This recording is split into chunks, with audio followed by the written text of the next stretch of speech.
일본이 한국을 제외하는 방법으로 또 다른 차원의 수출 규제를 진행하려고 준비 중입니다. 이것은 작년 7월 일본이 한국에 전격적으로 실시한 수출 규제와 비슷하면서도 색다른 면이 있다고 합니다. 일본 정부가 인공지능, 양자 컴퓨터 등의 첨단 기술이 군사적으로 전용되는 것을 막기 위해 일부 국가만 참여하는 새로운 수출 통제 시스템을 만드는 방안을 검토하는 것이죠. 니혼게이자이 신문에 따르면 일본 정부는 참가국이 많은 기존 수출 통제 체제와는 달리 첨단 기술을 보유한 국가끼리만 연대하는 제3의 체제를 출범시키는 방안을 추진하고 있습니다.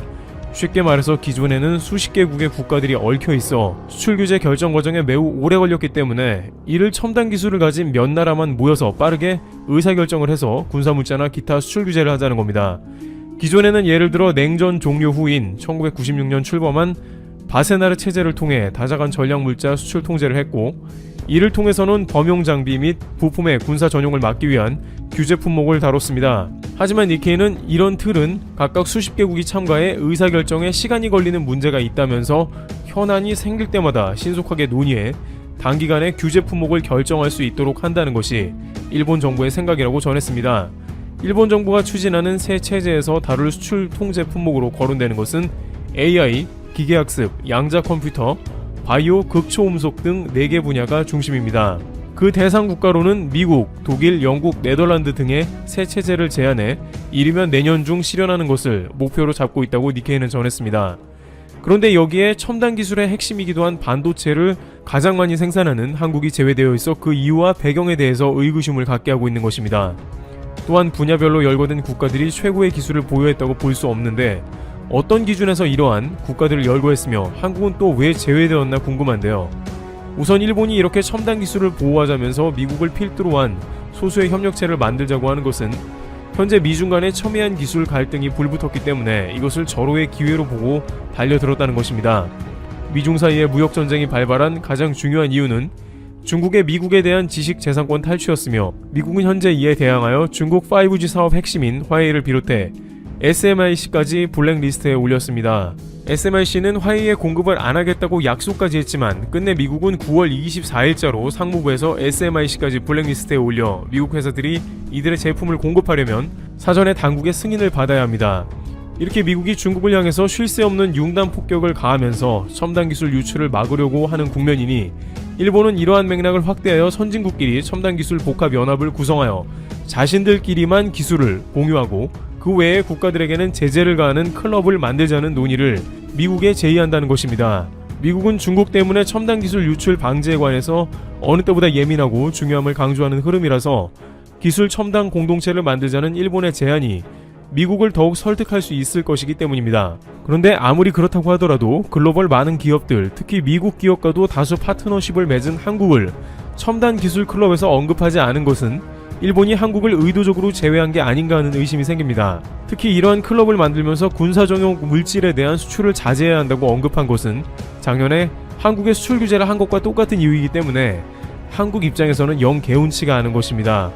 게다가 일본은 최근 비슷한 모습을 또 보였습니다.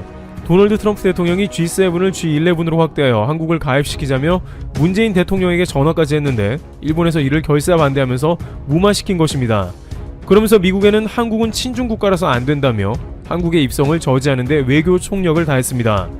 최근 일본 포털 사이트를 보면 북한 관련한 기사가 나올 때 한국은 공산주의 국가로 변모하고 있으며 중국과 밀월 관계를 가지려는 레드팀에 속하고 있다는 댓글이 베스트에 선정되면서 느닷없는 한국이 사회주의 국가로 변모한다는 여론몰이를 하고 있습니다. 결국 첨단기술 연합체를 구성하며 한국을 제외할 때 중국을 거론하는 것은 미국에 통한다는 것입니다. 또한 일본에서는 한국이 가지는 반도체 최고 지위를 일본이 되찾아야 한다는 주장이 계속 나오고 있습니다. 일본 정부는 미래 산업을 위해서 첨단 반도체 사업을 일본으로 끌어와야 한다고 주장하는 상황입니다. 그렇지만 일본이 예상한 대로 전 세계의 기업들이 일본 의도대로 움직일지는 지켜봐야 합니다. 아무리 국가 간의 협약차라도 최상의 기업들의 뜻은 전혀 국가의 뜻과는 다를 수 있기 때문입니다. 한국을 배제하고 미국과 함께 반도체 천하는 물론 첨단 기술 집약체를 추진하겠다는 의도를 보였으나 오히려 최근 한국에는 정반대 일들이 일어나는 것입니다. 세계 굴지의 기업들은 일본의 수출 규제에도 불구 계속해서 한국행을 택하고 있다는 것이죠. 세계 최고 글로벌 과학 및 화학 회사인 머크는 한국의 첨단 기술 개발 센터를 개설했다고 밝힌 상황입니다. 머크는 반도체 솔루션 등을 담당하는 사업 부분에서 각종 기술과 연구시설을 한국에 짓기로 했는데, 이는 삼성전자나 하이닉스 등이 글로벌 반도체 허브이므로 국내 기업의 부품 등을 적극 활용하기 위한 것입니다. R&D 센터라면 한국에 붙어서 주요 제품을 연구하고 개발하는 것이 가장 효율적이라는 판단입니다. 머크는 또한 바이오 화학 기술 분야도 연구 중인데 이미 한국에 한국생명과학본부 연구소를 설립했습니다. 생명과학 분야를 연구하는 데 있어서 기능성 소재 부분과 기타 기술들을 한국과 협의하기 용이하다는 것입니다. 독일 최고 기업이 이미 한국과 다양하게 협력하면서 그들의 주요 연구기관을 한국에 세우고 있습니다. 그런데 일본은 독일까지 묶어서 첨단 기술을 자기들끼리만 공유하자는 극소수 그룹을 만들자는 주장을 하는 것입니다. 물론 일본을 비롯해서 소수의 국가들이 가진 기술이 존재할 수는 있습니다만, 이와 같이 다양한 기술을 가진 다국적 기업들이 공존하며 서로 협력하는 시대에 배타적으로 따돌림을 하며 소수끼리 뭉치자는 것은 앞선 미래 시대에서 더욱더 자신들을 고립시킨다는 것이죠. 또한 독일은 물론이고 미국은 더 많은 회사가 있습니다. 세계 3위 반도체 장비업체 램 리서치는 경기도에 연구센터를 설립하려고 건축을 시작한 상황입니다. 램 리서치는 매출의 25%가 이미 한국에서 나오고 있으며 삼성과 하이닉스도 가까이에 있는 한국에 R&D를 설립하지 않을 이유가 없다는 것이며 글로벌 반도체 클러스터에 자신들도 포함이 되겠다는 것입니다. 또한 미국의 듀폰사는 일본이 수출 규제로 막아버린 포토레지스트 생산 공장을 한국에 짓기로 했습니다. 해당 물량은 일본에서 가장 많이 수입해 왔는데 일본이 막아버리자 미국 회사가 한국에 온 것입니다.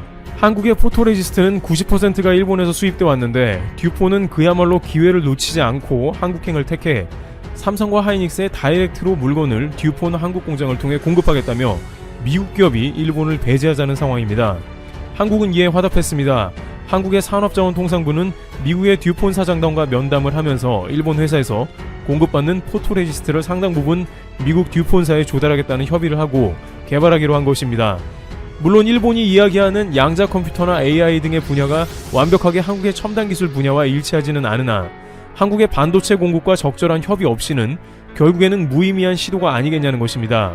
일본의 이러한 배타적 시도는 일본을 경계하게 되며 한국이 오히려 일본을 배제하고 다른 공급처를 찾게 되어 반도체와 첨단 산업 생태계에서 앞선 미국 듀폰사 사례같이 점점 도태되어 갈 것이라는 전망입니다.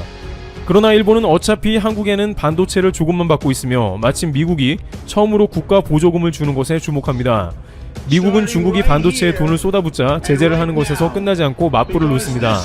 지금까지 미국은 중국이 자국 기업에 보조금을 주어 기업들을 키우고 다른 기업을 퇴출하는 정책을 쓰자 공정하지 않은 처사라고 줄곧 중국을 비판해왔는데 이제는 미국도 자국 반도체 기업에 보조금을 주려 합니다. 니케이에 따르면 미 의회는 자국 반도체 기업을 활성화시키는 명목 등으로 약 30조 원에 지원하는 방안을 승인했습니다. 이것은 명백하게 중국의 첨단 산업을 완전히 고사시키겠다는 의도도 포함되어 있는 데다가 반도체 생산으로 앞서 있는 한국과 대만 등에도 적지 않은 부정적 영향이 끼칠 것으로 보입니다. 미국이 미래 산업에서 절대 패권을 놓치지 않겠다는 의도가 깔려있는 것을 일본도 잘 알고 있습니다. 게다가 일본 정부도 미국과 마찬가지로 자신들의 반도체 산업을 일으켜야 한다는 논의가 어느 때보다 활발하게 당부에서 이루어지고 있습니다. 전세계 다국적 반도체 기업을 일본에 들여와야 한다는 것입니다. 따라서 미국에서 대량의 반도체를 생산하겠다는 포부가 깔린 이러한 정책에 발맞춰서 일본도 미국의 반도체 등을 수입하면서 첨단 기술을 자기들끼리만 공유해보자는 의도가 담긴 움직임이란 것입니다. 그런데 이러한 일본의 배타적인 태도는 현실을 제대로 인식하지 못한 모습이라는 지적이 나옵니다. 이미 각 분야의 최상위 기업들은 한국에서 물량을 조달하고 협업체제를 맺고 있는 데다가 오히려 저러한 수출 통제 체제 내부에 편입될 경우 유연성이 떨어져 한국의 경제가 악화될 수 있습니다. 한국은 다양한 국가로 반도체 수출을 비롯해 첨단 기술 관련한 제품을 수출하고 있습니다만 굳이 일본이 주도하는 그룹에 같이 편입되어서 수출을 제한당할 필요는 없다고 판단되는 것입니다. 지금 일본 당국이 이렇게 첨단 기술 등의 협의체를 만들고 집착하는 것은 한국의 수출 규제를 한 뒤에 일본의 반도체 등 회사가 역으로 배제당하고 앞으로 미래 먹거리 산업 등에서도 고립될 것이 두렵기 때문에 다급하게 취한 조치가 아니냐는 것입니다. 다만 이것이 또 다른 국제 갈등으로 번질지 우려가 되고 있습니다.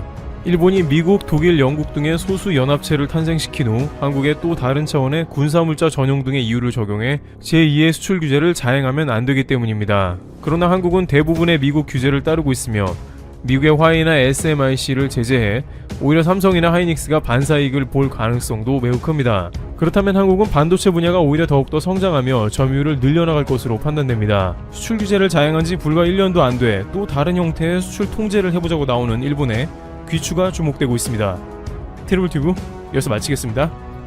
감사합니다. 한국은 조선업의 세계 최강국입니다. 중국이 추격하고 있지만 여전히 업계의 압도적 1위입니다. 삼성중공업과 현대중공업 등 국내 조선업계가 이딴 수주에 성공하며 조선 최강국의 명성을 이어가고 있습니다. 현대중공업 그룹의 조선부문 지주사 한국조선해양은 최근 아시아 소재의 선주사와 98,000 입방미터급 에탄 운반선 2척 건조 계약을 맺었다고 합니다. 에탄 운반선은 에탄을 액화해서 운반하는 선박으로 화물창 내 온도를 영하 94도로 유지하는 기술이 필요합니다. LNG 운반선과 마찬가지로 고도의 건조 능력과 노하우가 필요하죠. 수주한 에탄 운반선은 올 들어 전 세계에서 처음 발주된 것입니다. 코로나로 세계의 시장이 얼어붙었는데 놀라운 성과입니다. 현대중공업 그룹의 또 다른 자회사 현대사모중공업 역시 놀라운 활약을 하고 있습니다. 세계 최초의 LNG 추진 초대형 컨테이너선을 건조해 친환경 선박 시장을 주도하고 있습니다. 현재 자동차의 패러다임은 전기차로 넘어가고 있습니다. 조선업 역시 새로운 패러다임에 직면했습니다.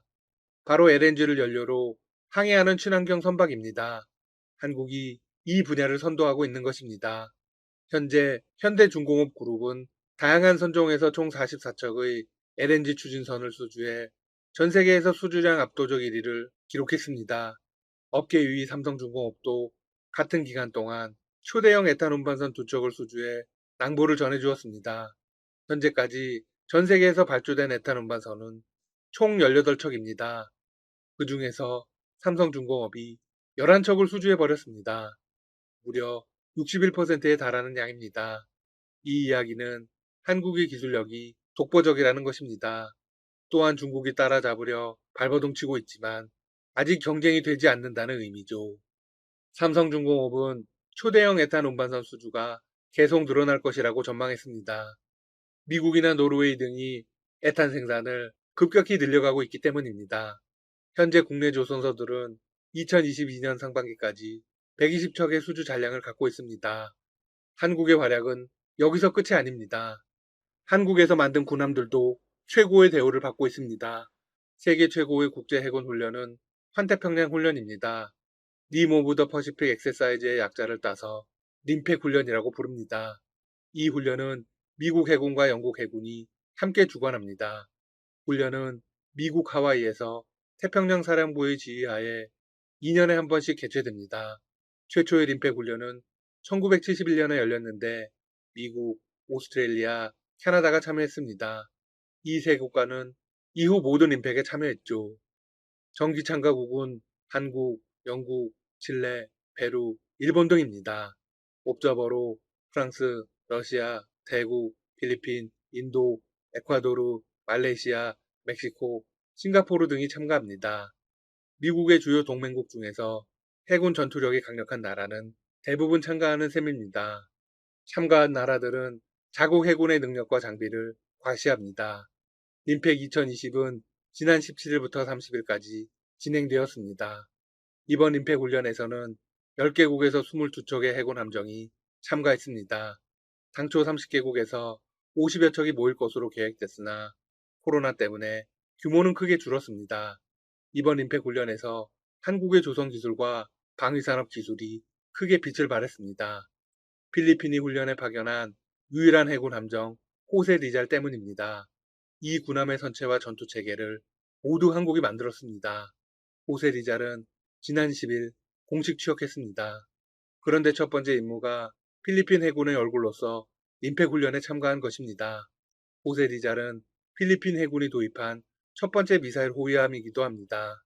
필리핀 두테르테 대통령은 호세 리잘 도입을 두고 이렇게 말했습니다. 한국이 만든 군함이 세계 넘버원이다. 림팩 훈련에 파견해 필리핀 해군을 대표하는데 전혀 손색이 없다. 호세 리잘이 가지는 상징성은 두 가지입니다. 첫째는 한국의 조선 실력입니다. 현재 세계 1위 조선 강국답다는 이야기가 나오고 있습니다. 두 번째는 한국의 전투체계 구축 능력이 크게 늘어났다는 것입니다. 전투체계란 무엇일까요? 전투함이 임무 수행을 잘할 수 있도록 관련한 모든 체계를 세워주는 것입니다. 한국이 하드웨어 제조 능력에서 세계 최고라는 건 모두가 알고 있습니다. 세계에서 이 사실을 의심하는 이는 없습니다. 하지만 전투체계의 경우 세계 정상급과는 다소 거리가 있습니다. 한국이 방위산업 강국으로 대우받지는 않거든요. 한국은 구축함을 직접 건조합니다. 한국 해군이 사용하고 있는 7,600톤급 구축함 선체도 한국 회사가 직접 만들었죠. 하지만 전투체계는 미국의 이지스 시스템을 수입해서 탑재했습니다. 보세리자는 2,600톤급으로 크기가 다소 작습니다. 하지만 전투체계로도 필리핀 정부의 인정을 받았다는 데는 큰 의미가 있습니다. 필리핀은 연이어 한국에 의뢰를 해왔습니다. 호세 리잘급의 이번함 안토니오 루나도 올해 말부터 한국이 운용할 예정입니다. 수주한 회사는 국내 1위 현대중공업입니다. 현재 남중국 해에서는 미국과 중국의 군사 갈등이 커지고 있습니다. 최근 중국이 미국 정찰기의 비행금지구역 진입에 반발해 둥펑 미사일을 발사했습니다. 둥펑 미사일은 항공모함 킬러라고 불립니다. 하지만 미국은 다시 남중국해에 정찰기를 띄웠습니다. 일촉즉발의 긴장 상황이 이어지고 있죠. 이런 상황에서 중국과 영유권 분쟁을 벌이고 있는 필리핀은 초긴장 상태입니다. 언제 어디서 긴급 상황이 터질지 모르는 상황이죠. 지난 20일 중국 해안 경비대는 영유권 분쟁 해역에서 필리핀 어로 장비를 불법적으로 압수했습니다. 이에 필리핀은 중국에게 강력하게 항의했습니다. 이어서 필리핀 외교부는 또 하나의 항의 문서를 보냈습니다. 서필리핀해에서 정기적으로 해양 순찰을 하는 필리핀 항공기를 향해 중국 측이 계속 레이더 전파를 쏘고 있다. 단호히 반대하는 입장이다. 절대 참지 않겠다. 남중국 해를 필리핀 측에서는 서필리핀 해라고 부르고 있습니다. 동해를 두고 한국과 일본이 서로 다른 명칭을 쓰는 것과 비슷하죠. 앞서 중국은 필리핀에서 약 230km 떨어진 스카버라 암초를 강제로 점거한 바 있습니다. 스카버라 암초는 중국, 필리핀, 베트남이 모두 영유권을 주장하고 있는 곳입니다. 중국이 계속해서 영향력을 확대하자 필리핀은 해군과 공군을 강화하고 있습니다. 이런 긴박한 상황에서 한국의 군함과 더불어 전투체계를 도입했다는 건 큰 의미가 있습니다. 호세리잘급은 앞으로 필리핀 해군의 주력 함정으로 운영될 예정입니다. 뿐만이 아닙니다. 필리핀은 이미 한국산 경공격기 FA-50을 운영하고 있습니다. 즉, 해군, 공군 모두 한국의 의존도가 상당합니다. 이는 동아시아의 안보 지형에서 의미하는 바가 큽니다. 한국의 입지가 급상승하고 있다는 것이죠. 지금까지 닥터시사TV였습니다. 여러분, 시청해주셔서 감사합니다. 구독과 좋아요 부탁드립니다.